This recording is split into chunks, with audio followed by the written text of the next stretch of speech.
অংশগ্রহণ করেছে তাদের মিছিল করেছে। এবং আরো দুঃখজনক বিষয়, জীবনের স্থান নাই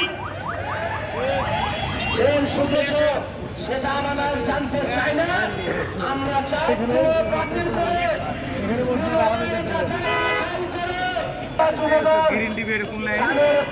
মায়া পরিবার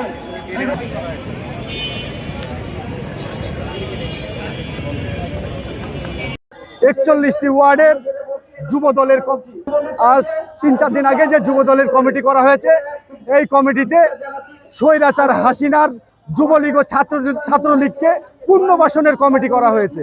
আমরা চাই রাজশাহী মহানগরীর 41টি ওয়ার্ডের যে কমিটি যুব দলের করা হয়েছে, এই কমিটিতে ত্যাগী ও নির্যাতিতদেরকে দিয়ে কমিটি করা হোক।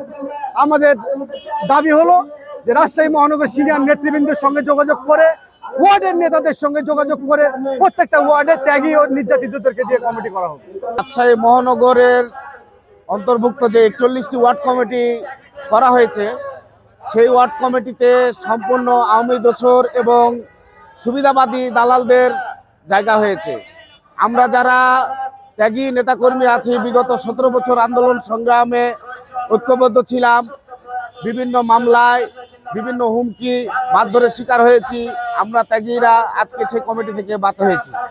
তাই আমরা আশাবাদী, কেন্দ্রীয় লিডারদের কাছে আমরা আশাবাদী, এই কমিটি বাতিল করে পুনরায় বিবেচনা করে আমাদের যারা ত্যাগী নেতা কর্মীরা আছে তাদেরকে মূল্যায়ন করা হোক।